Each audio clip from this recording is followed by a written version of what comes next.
I thought it was so anticlimactic on set, but now you know what it's like to shoot a pyro model. And if you ever get a chance to blow something up, you should.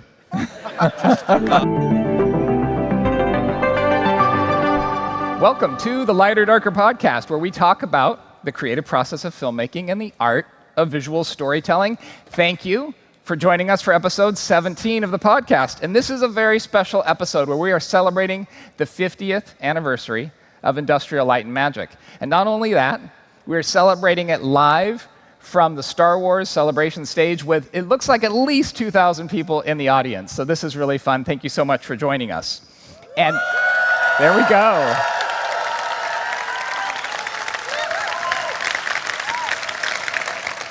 And podcasts, as you know, are usually focused on the audio, and this one is too. But today, especially, we're going to also have this one available on YouTube. So if you're listening on your podcast player, you can also switch over and watch it on YouTube. We've got some amazing visuals to go with today's show.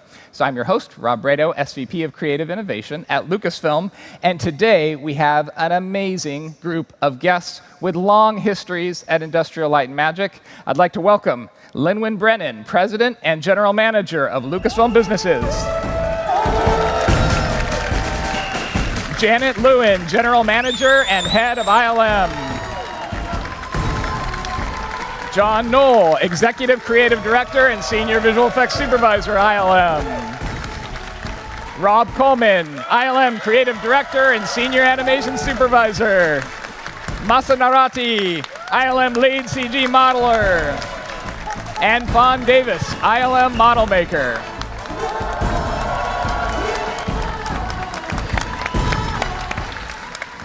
Thank you all for being with us today. This is really fun. Why don't we start with you, Lynwen? You've been with ILM and Lucasfilm for a few years. What was it that initially attracted you to the company and the culture? Well, I grew up in Wales, a very, very, very far away from Hollywood. We got at least one woo for Wales. Cymru am byth. And I was a fan of movies, especially Star Wars, but it was really Jurassic Park that made me so determined that one day I had to work at ILM. And it took me a while. But on episode 1, I was offered a 6-month gig to come and work as an area lead, an artist manager for the technical directors. And the minute I walked through the door, I just fell in love. I knew I'd found my people. I'd found my tribe. It is an incredibly spirited place. We have a lot of fun. And there's something so special about a place that attracts these mavericks who are not scared of doing anything new, but they do it in such a way. Sometimes when you find people that are real risk takers, they're not necessarily great team players, right?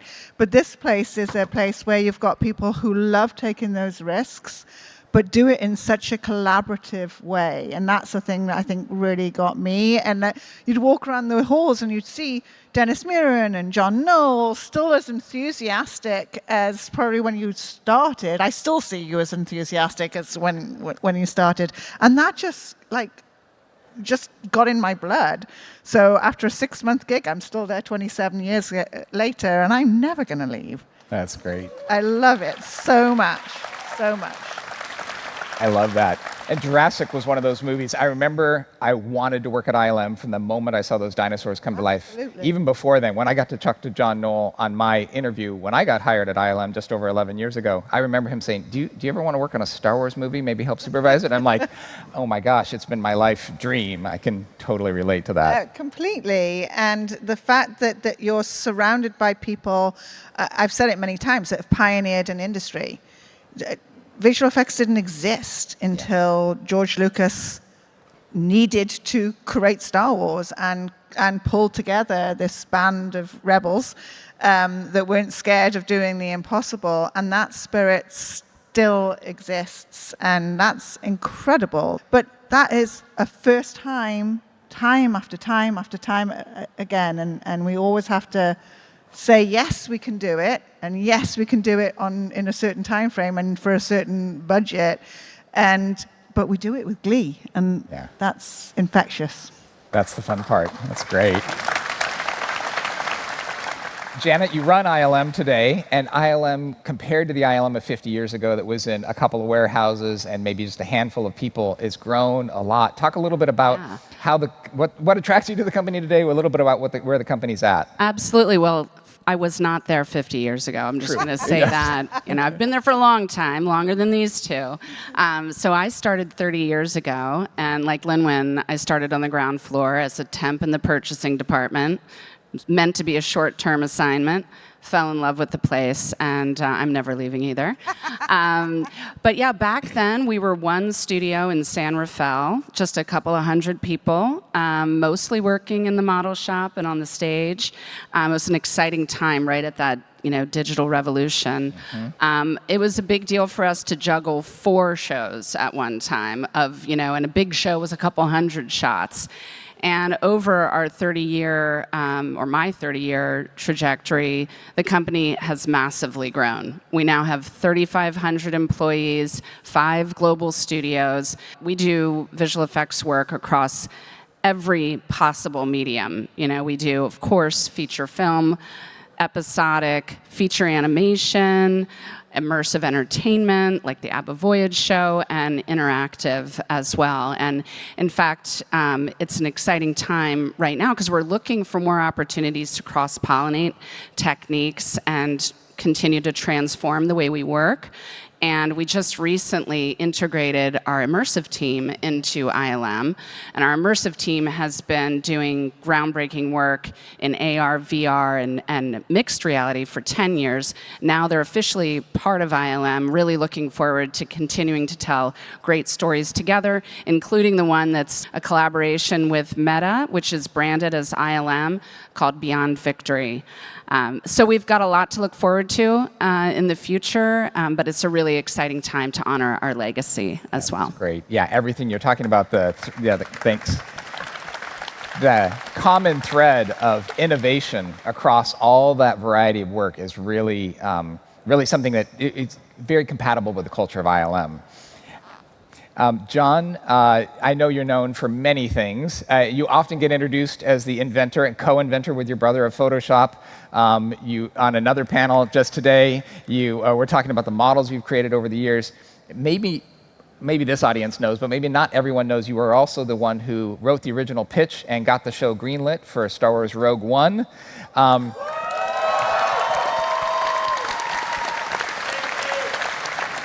He has a few talents. He can do a few different things. You talk a little bit about bringing that show to life and what some of the fun memories were over the course of that film. Yeah, when Kathy came on board at Lucasfilm and announced that we were doing a new slate of Star Wars films, of course there were 7, 8, and 9, which you could imagine is a continuation of the Skywalker saga. But this idea that we're also going to do standalone films that were their own self-contained adventures seemed like a really intriguing possibility. And there was, as you might imagine, a lot of discussion around the company about, hey, what are those going to be? And almost as a joke, I was pitching this to friends. Well, imagine SEAL Team 6 in the Star Wars universe, engaged on a desperate, high-stakes mission to break into the most secure facility in the Empire to steal the Death Star plans. And they, actually, I want to see that. And I got these encouraging replies that encouraged me to go on an effort to flesh some of this stuff out, kind of work out characters and 3-act structure and all of that. And I was at lunch with some friends when somebody asked, "Hey, what's this Star Wars story that you're telling people?" All right, so I did the half-hour pitch of the story that was pretty detailed with all the characters in there and what happens. And at the end of it, Kim Library, who was one of the guys at lunch with me, said, "My God, you have to pitch this. You have to pitch this to Kathy." And as soon as he said that, I realized, well, now I have to, because if I don't, I'm always going to wonder what would have happened if I did. And finally got in with Kathy, made the pitch, and it sort of snowballed out of control. Yeah, it was like months later. It was in pre-production. It was.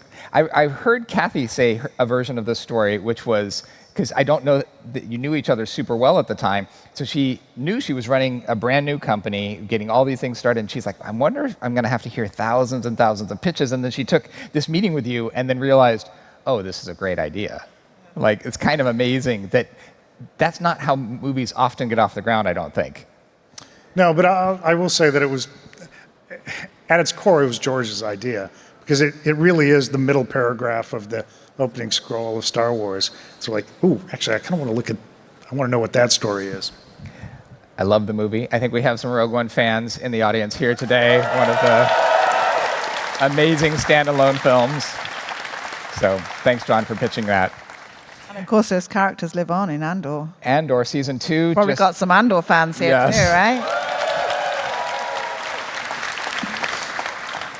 Rob, speaking of fans, especially of the prequels, where you did so much heavy lifting, I know this audience is going to want to hear about some fun animation moments. I don't know, there's a character, Yoda, that you brought to life digitally. Maybe people would want to hear a little bit about some of those fun moments in those early days. Yeah, certainly. It was an incredible honor to be at ILM at that time. I started with the company in 1993, just as we were really heading into the digital revolution, I guess. And I was standing on the shoulders of people who had come before me, who'd worked on The Abyss and Terminator 2 and Jurassic Park. And so to be there at the right time, with the right skills, it was like a sliding doors moment. It's like I'm jumping through.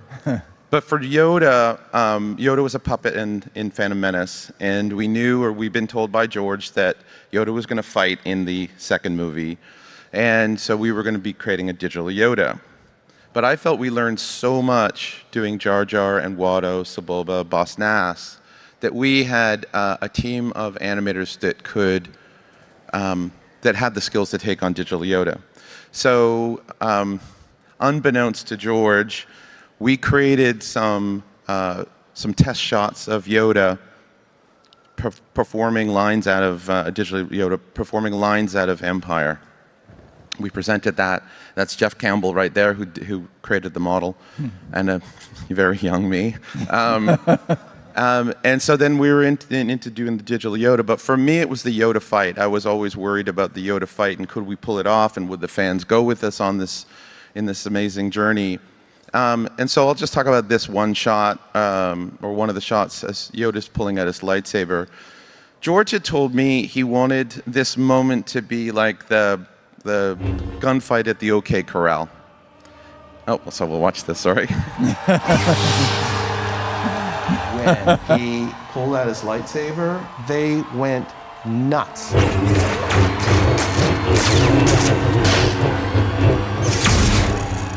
You could barely hear anything because the audience was losing their minds. It was fantastic. That would be like the highlight of my life. What will you have, my old Padawan? Nice. Thank you very much. A lot of people worked on that. And I got a lot of advice and thoughts from people. But by the time we were ready to do that one shot, Tim Harrington was animating it, and he was working with Chris Armstrong, who was leading that section. George had told us he wanted to be like the OK Corral. The cowboy's there with his duster coat. He throws it back to reveal his pistol, and then he pulls out the pistol for the gunfight. In this case, Tim videotaped himself in his office doing the move and then started to block it in. But it looked kind of awkward with him reaching down to his belt because his arms were pretty short. And so Tim was the one who came up with the idea to do the force pull into his hand. And I still get goosebumps right now when I think about it, because that just became this moment. And then he hits the samurai pose that we all knew. I'm a huge samurai movie fan. And so he hits that pose, and that's the story behind that shot. That's definitely a magic moment. Yeah, I just want to interject for a minute to say that's so classic ILM, right? Like, you have a problem to solve. We don't know how we're going to solve it. A great idea comes from your artist. You're able to integrate it, and there it is in the shot, you know? Exactly. Because there's a Absolutely. misconception sometimes that it's a linear process, but it's really not. It's so collaborative. So it's such a great story. Thank you. And that excerpt, yes.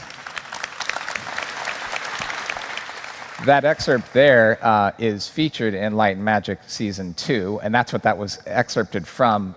If you're interested in that story and, 100 other compelling stories, especially from that era of ILM's history, they're told very well, and Rob does a great job in the documentary detailing the feelings behind it. It's really easy to highlight the highlight moments, the amazing lightsaber pull and everyone cheering in the theater, but the story leading up to that about not being certain about what's going to work and how to make it work, it's a story very well told in the new documentary. So that's out now. All 3 episodes out soon, or out now on Disney+. Streaming now on Disney+. There you go. Yeah, and you're right. It's all about the human stories behind there, because sometimes it can seem like visual effects is just magic, but it's actually these incredibly talented people sitting on this couch working together, and it's stressful at times because we don't know whether it's going to work, how it's going to play. It's also a lot of fun. But so I think that the series does a great job at showing that, at showing the camaraderie and also the amount of pressure that we feel, I think, and the amount of responsibility that we feel. And Rob especially, because we have so much footage at the time. Yes. I think your story and your journey through it really comes across. So, I think everybody will love that series. Thank you. Masa, I want to give you a chance to talk a little bit about your journey to ILM, because your starting point where you joined ILM was a different part of your career than I think what we've heard so far from Rob and from John Knoll. Can you share a little bit about that? Sure. Thank you for having me. I'm delighted to be here to share my 12-year experience at ILM today. Yes, I actually changed my career when I was 46.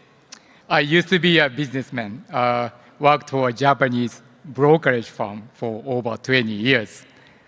But I always loved movies and the visual effects, because I grew up with special effect, pioneers like Ultraman and Godzilla. So my first childhood dream was actually to wear kaiju suits and smash miniature towns. Actually, I still want to do that. That can be arranged. Oh, yeah, great. That would be great. So as I got older, I realized I really wanted to create something special, like spaceship characters I saw in the movies. So at the age of 45, I decided to follow my passion. I quit my job, financial job, and then moved to Hollywood, and then started the CG school. Wow. So that was my biggest gamble in my life, taken with my, loving wife and the 2 children. So fortunately, 1 year later, 2009, I got a very first tiny CG job, and then eventually I reached my dream company, ILM. Yeah. I think there's some people who maybe work in finance but want to work in some creative field getting very inspired right now. Yeah, so thank you.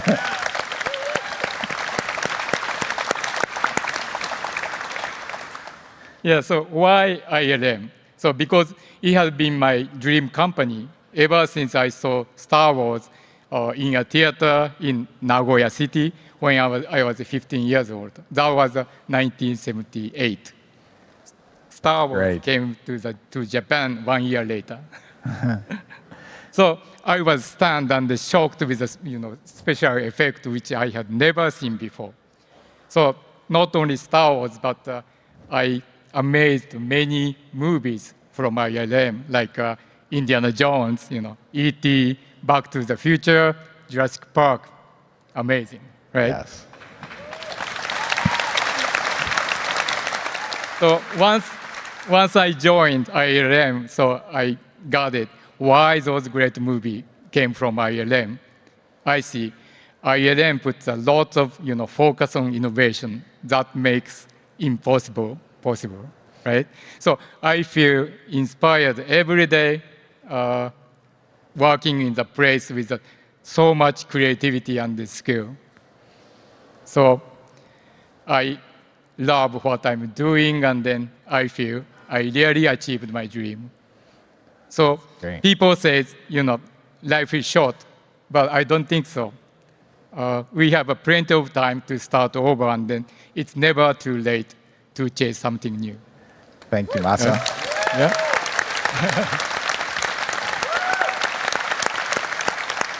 So Masa is a digital. I want to say Oh, yeah, go ahead. Remember, dreams come true. Great. May the force be with you.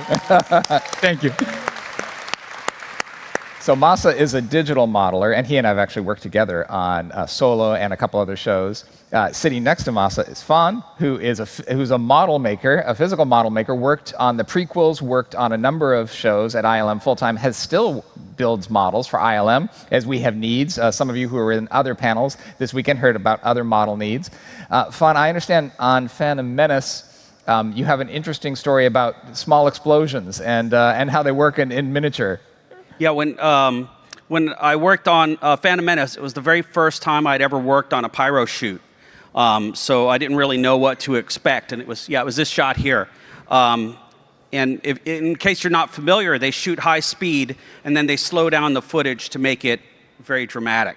So my job on this set was to turn the lights on and off when they did the explosion, because we had to overpower the lights. We had done a test. We had to run the lights at 36 volts to make them bright enough on the set. But that also meant the light bulbs would only last about 20 minutes. So I would just turn them on and off, and it meant we could get lots of takes without burning out all the light bulbs on the set. There were several hundred on this miniature. I talked to Jeff Herron, who was the head of our pyro department, about the shot before we did it. And he had us load the model with debris, because the debris sometimes flies by the camera so quickly that you can't see it. It actually flies by between frames. So our trick for this was to load it up with pasta. So you just take a bunch of pasta, break it up, and we just packed the model full of pasta, hoping that some of it would be captured in the shot. And he explained how the shot was going to be the fire flying out of the cockpit windows, and then there was going to be a 3-stage fireball, and all the debris would come out, kind of fly towards camera. Hopefully someone will hit the camera.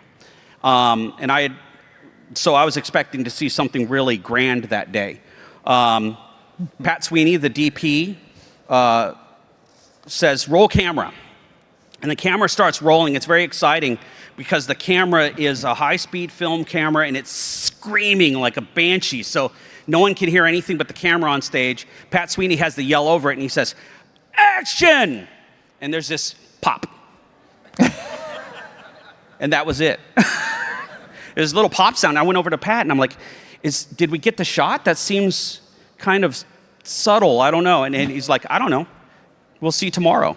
And then I went over to Jeff, and he said the same thing. And then sure enough, the next day we had dailies. They had to process the film. We waited all night and watched the footage in the morning. And sure enough, there it was on the big screen, fireball, the fire coming out of the windows, the fireballs, all of it. And it was just absolutely amazing. But I thought it was so anticlimactic on set. But now you know what it's like to shoot a pyro model. And if you ever get a chance to blow something up, you should. But Wow.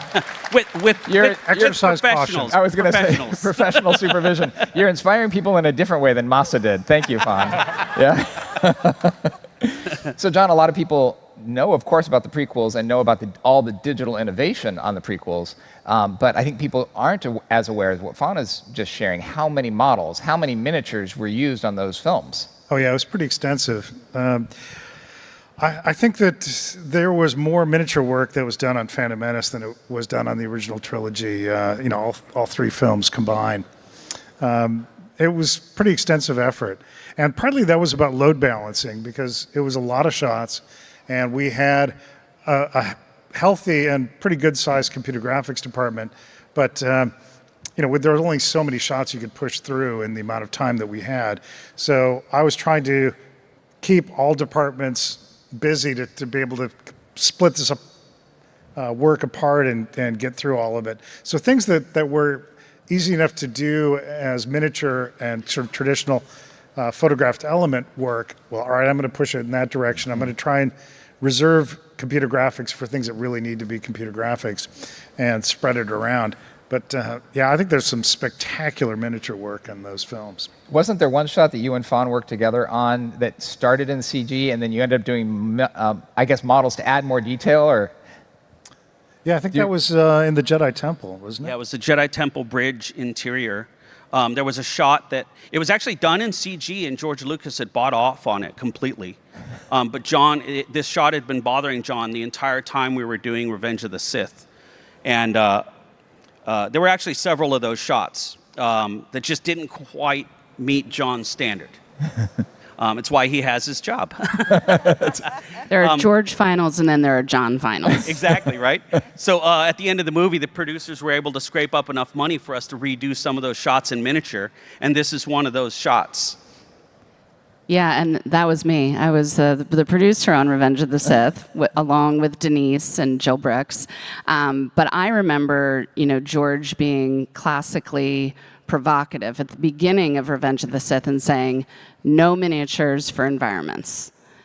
Putting down the gauntlet. You can do this. Let's go. And we tried. But like John says, that you need that ambition and that drive and that determination to push you to think differently, but of course we're always going to use the best tool for the job, right? Yeah, I mean, I admire George's thought process about wanting to push the art of computer graphics forward. He felt like that's the future, and he's thinking sort of long-term about the health of the company, the trajectory of where filmmaking is going. But when I'm on a film, I'm also thinking very short-term about, hey, what is the best thing for the movie? And what's the thing that I can use to make the best looking image? And this was a case where, boy, let's build a miniature, let's photograph it, it's going to look great, and that'll elevate this. In fact, this sequence, I think, looks somewhat better after we reworked it with miniatures. yeah. A really funny side note in this is George didn't know that we had redone the shot.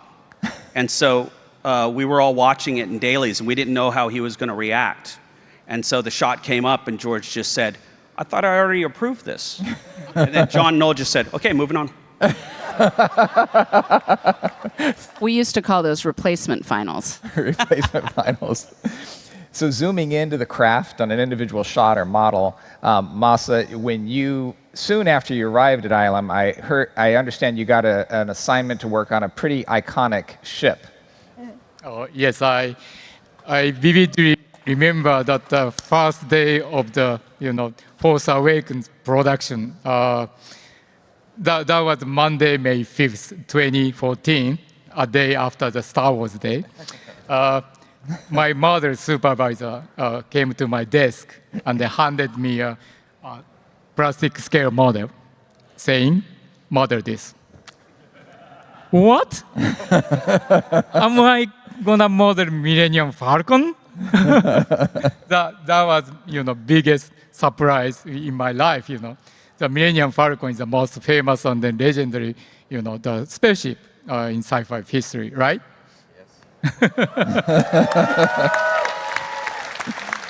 What, that hunk of junk? So the original, the Millennium Falcon was actually real prop, in the episode 4. That is 5 feet, big, long, the big model. So our mission is to convert that beautiful model into the digital version with some, enhancements. So also the Millennium Falcon, original one was created the method called the kit bashing, where the other plastic model parts, combined. And then while I looking at the original model, I was, amazed. So how beautiful the design turned out. Even though those are just, made up by the, random parts, right?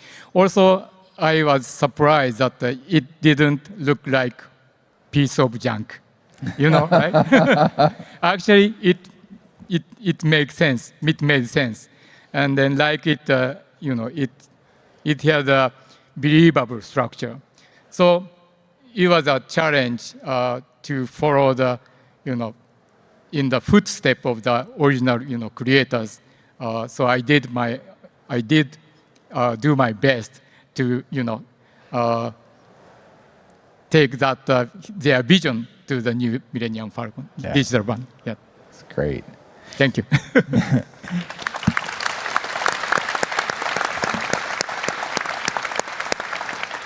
Rob, when we think about movies today, adding a CG character in can sometimes be done almost more casually now. I mean, if they're a hero character of a show, there's no question it's going to work. It's just a question of how much effort you're going to put in.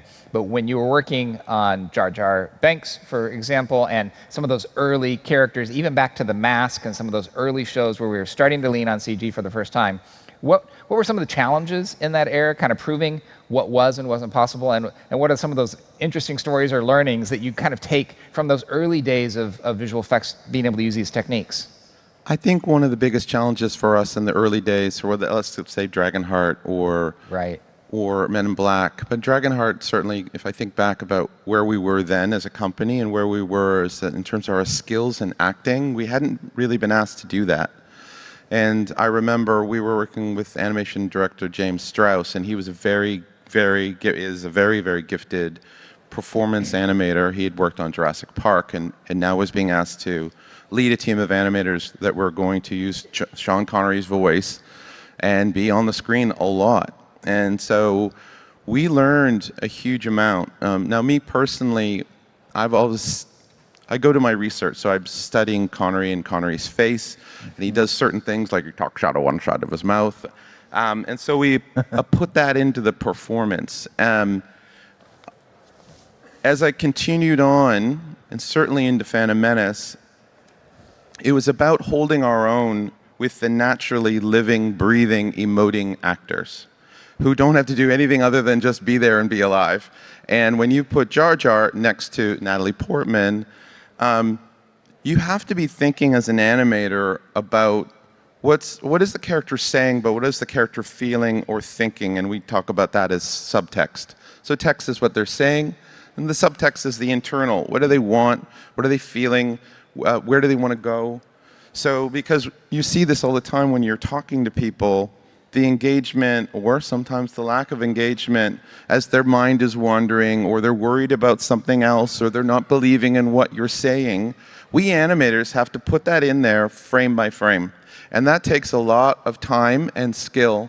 And so if I now fast forward, 20, 25 years forward, we're still working on that. We're still trying to craft that. We're still trying to put our own humanity into the characters so that you, the audience, engage and connect with those characters. So Transformers 1 is up there. The Sydney team was the lead team on that film, and the same issues as we're trying to put a bit of ourselves into the characters so that and key in on what I call the micro movements in the face and the eyes in particular, because those are the things that you, the audience, see, connect, and then feel for and have empathy for sometimes. That's great. Janet, we've mentioned a couple different locations, Sydney, certainly San Francisco. Do you want to just talk about our global studios now and just where artists are at ILM and other teams? Yeah, absolutely. So our headquarters is in San Francisco now, and has been for quite some time. We have a very large studio in Vancouver. We have almost 900 people now in Vancouver. We have an established studio in London. Around 750 people there. Sydney was the next to come online. And how many people are there now, Rob? We're just at 700. Just at 700.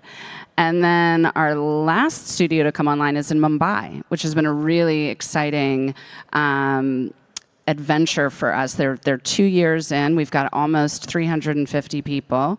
And I think one of the things that distinguishes our strategy at ILM from other visual effects companies is we really look at all of our studios as having full pipeline, full capabilities. There's not one studio where you do the water work and one studio where you do, the 2D work or whatever. So the same is true with our Mumbai studio. They're doing full sequences. They worked with you, John, on Skeleton Crew. Yeah. So it's really, again, that type of talent we're looking for are people who are passionate storytellers, and we are intentional about where we select our locations, because we really look for talent first. And so it's an exciting time. Yeah. Are you going to mention the Antarctica studio? No, I'm not going to mention that today. That's a secret. I'd love to come to Tokyo. There's some interest. I'm going to hold you to that now. That's right. John, when you were working on one of the first digital characters in The Abyss, you had to break all new ground. You and the team had to break all new ground on that show. I'm curious if you want to talk about some of the interesting challenges. I mean, Jim Cameron was talking about seeing the chrome sphere on set the very first time, which is, I think, something you invented in that era. There was a lot of things. A little later, yeah. Oh, it was okay. It was on Star Trek First Contact. Okay, there you go. I was actually inspired by something that I saw Dennis Muren do on Casper.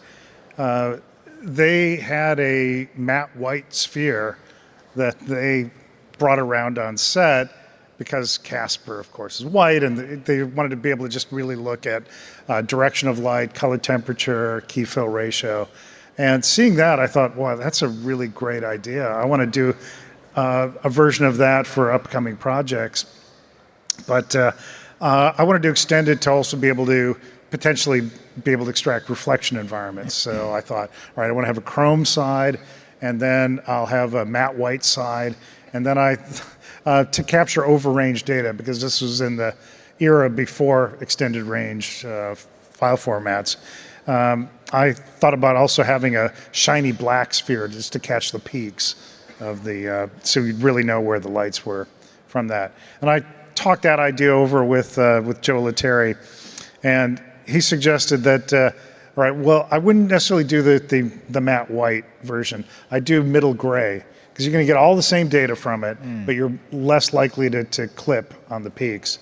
And then I was thinking about wanting to make this portable, and so that the thought of making it just a single sphere with two sides so that it could come apart and the two halves could nest together and it could fit into a small carrying case made it sort of practical to be able to transport around to sets.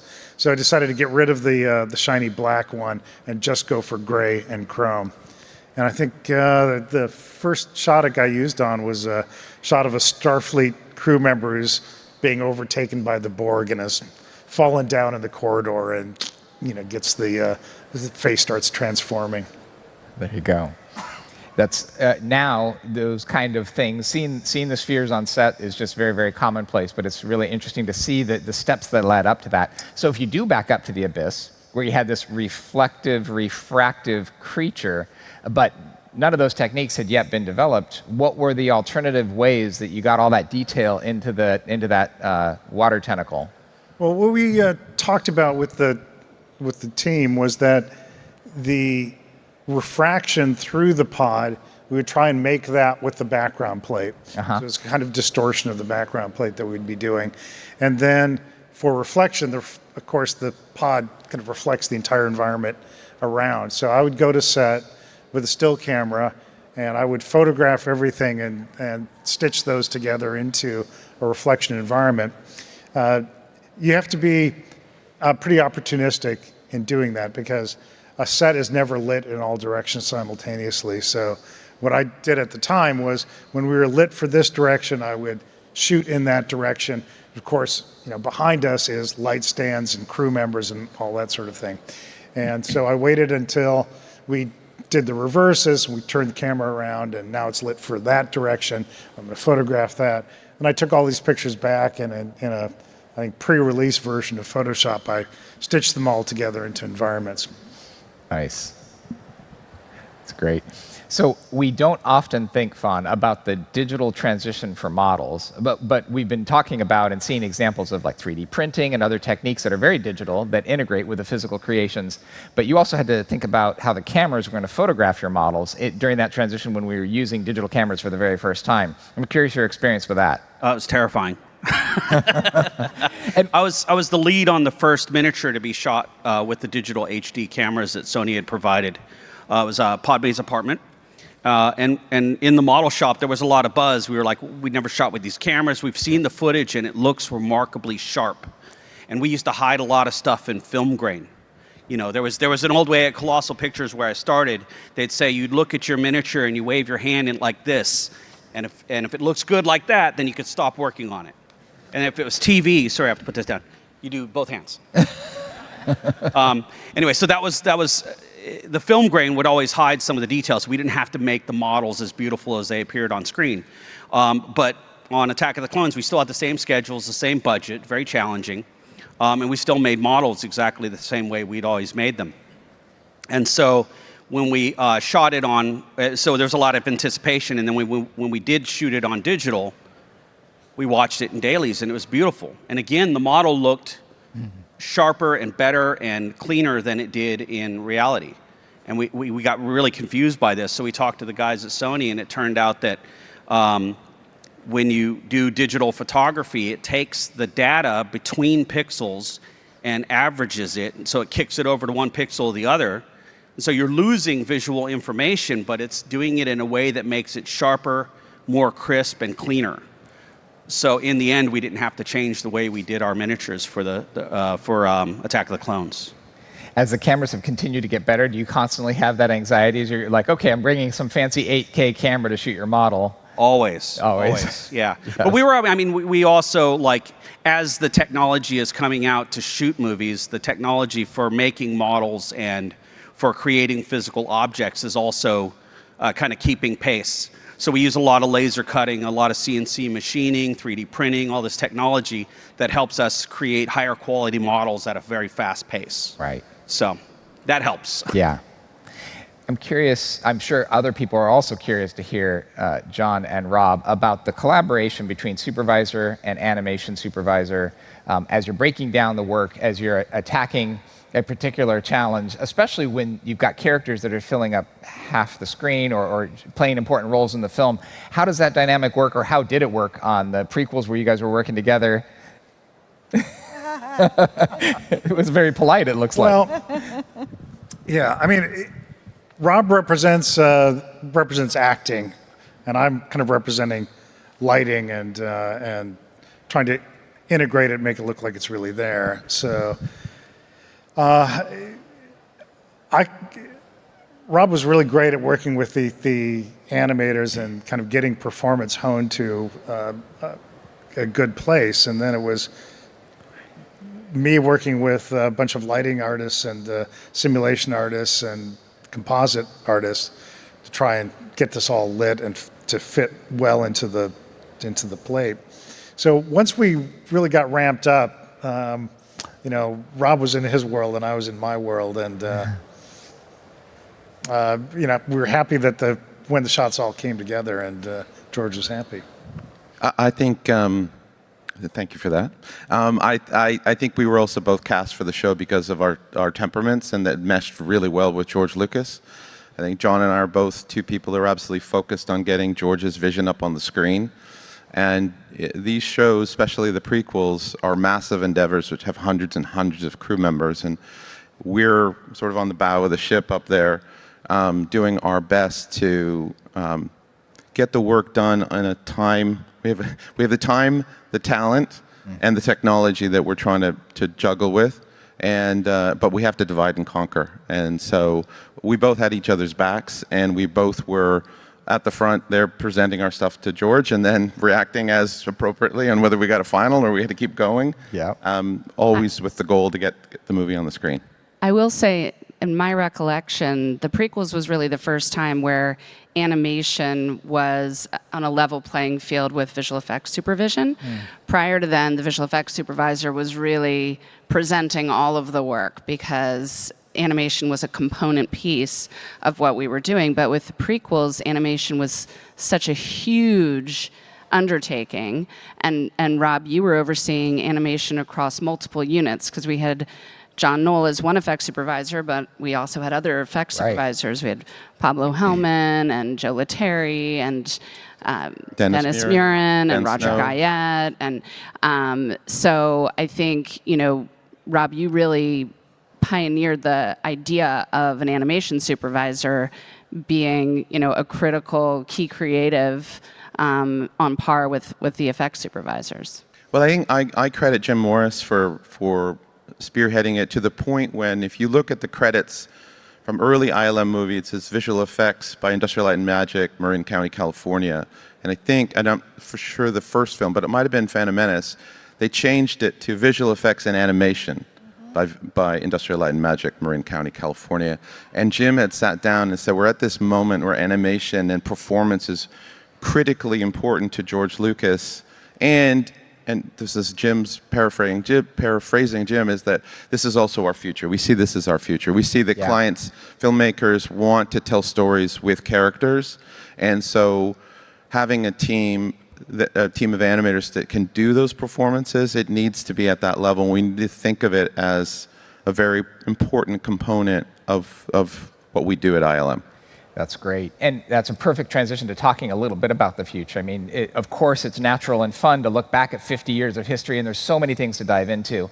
But John, as you think about the future for artists, as tools continue to evolve and get more and more powerful, what makes you optimistic? What do you think about in terms of the next generation of the things that are happening next in the visual effects industry?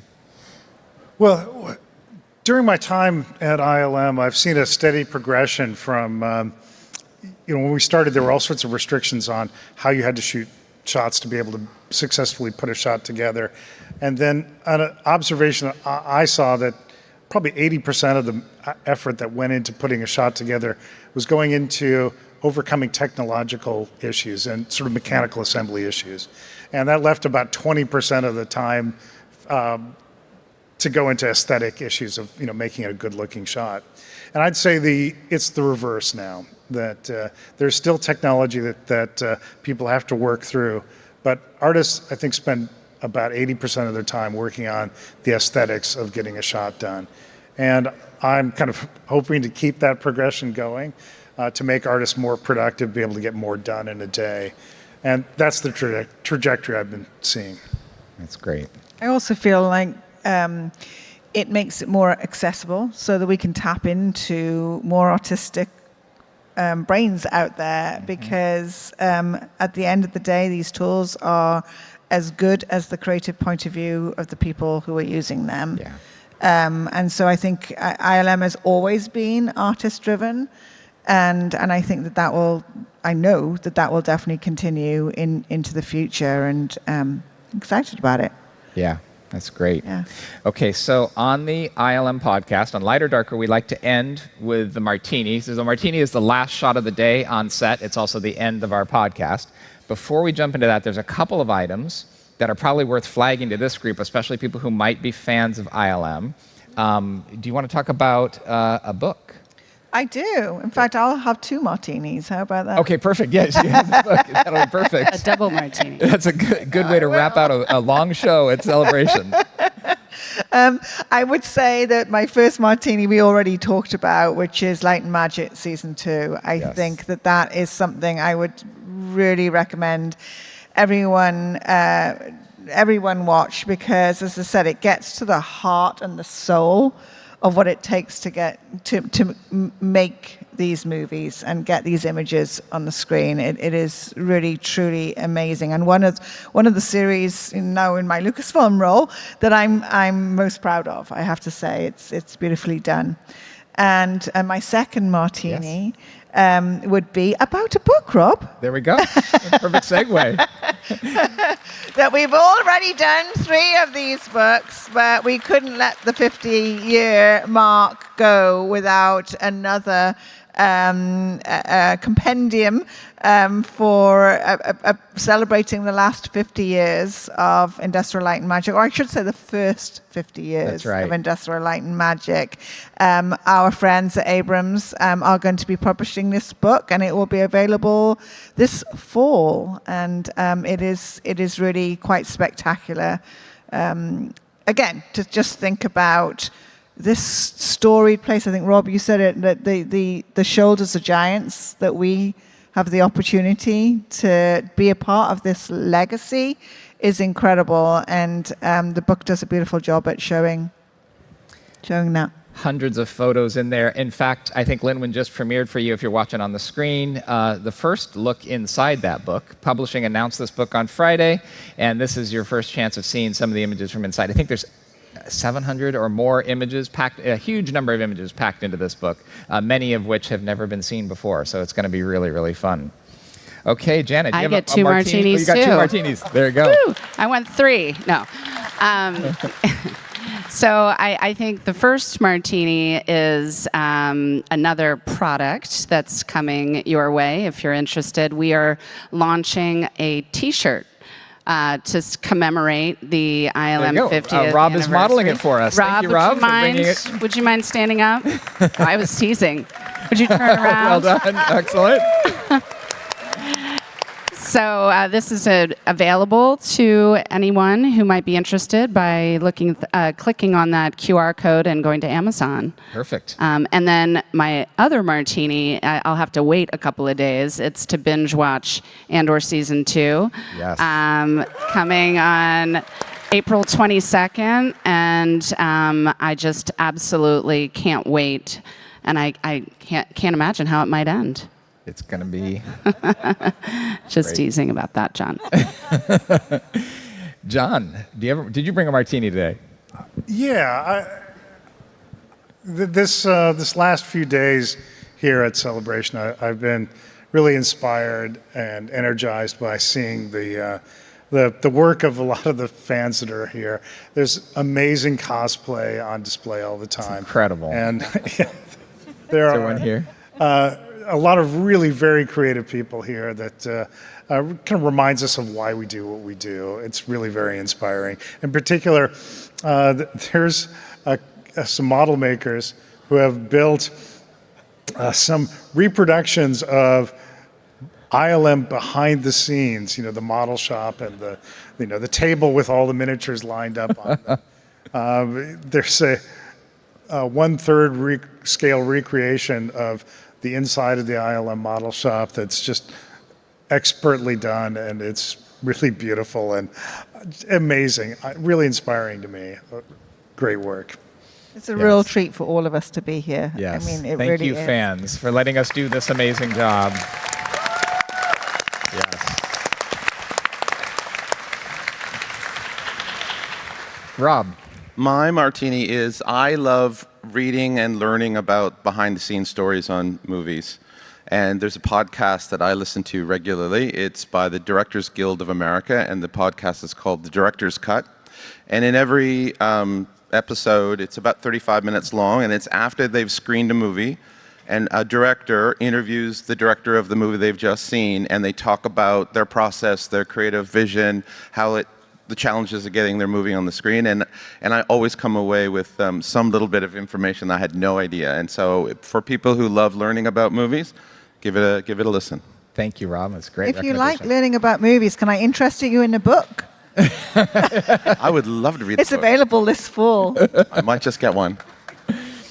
Masa. Oh, yes. My martini is a brief meditation. I practice karate, and then each lesson, begins with a brief 20-second, meditation. So by focusing my, breathing and then clearing my mind, and I can reset, myself, and then fully concentrate, whatever comes next. So I did this meditation just come before this stage. It didn't work. Sorry. It did work. You did beautifully. We're so glad to have you on the stage with us. Thank you, Masa. You're very inspiring.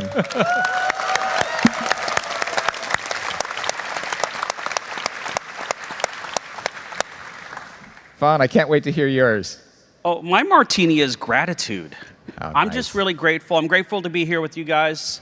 Like John said, it's very energizing. I'm grateful to still be doing this for a living and still getting to work with a lot of these wonderful people. I'm in Los Angeles now in my own studio, Fonco Studios. I'm going to go ahead and plug that. There you go. Yeah. But we're still doing a lot of work with Industrial Light and Magic, Lucasfilm, George, some things I can't talk about. But I'm just really, I love going to work every day, and I'm really grateful that I get to do this wonderful job. and that we're still building practical, we're still doing miniatures and blowing them up.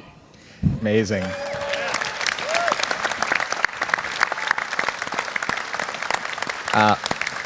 Thank you, Fon. Thank you, panel. My Martini is Tokyo Disney Sea. I am a big fan of the parks, and Disney Sea is such a beautiful park. If you get a chance, yes. If you get a chance to see it, it's, I don't know, it might be the most beautiful Disney park I've ever seen. It's just fantastic, and the recent things they've added to it are spectacular. So if you get a chance to see Tokyo Disney Sea, I highly recommend it. So I want to thank the panel. You please help me thank the panel. It's been amazing to have you here. Thanks for listening to this special episode of the Lighter Darker podcast, recorded with a live audience at Star Wars Celebration in Japan.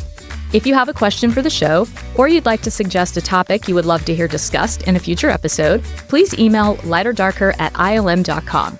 You can also contact us or follow us on social media. Our links are in the show notes, which can be found at ilm.com/lighterdarker, along with the transcript for this episode. If you like the show, like and subscribe, leave us a comment on YouTube or a review on Apple Podcasts, and let your friends know about us. Thank you to Industrial Light and Magic for hosting the Lighter Darker podcast. The show is produced by Jenny Ely and Rob Brado. Today's episode has been edited by David DeVell, and we want to thank ILM's PR team, led by Greg Gresby, who worked behind the scenes to help make this happen. Thank you for listening to the Lighter Darker podcast. Until next time, may your pixels be both lighter and darker.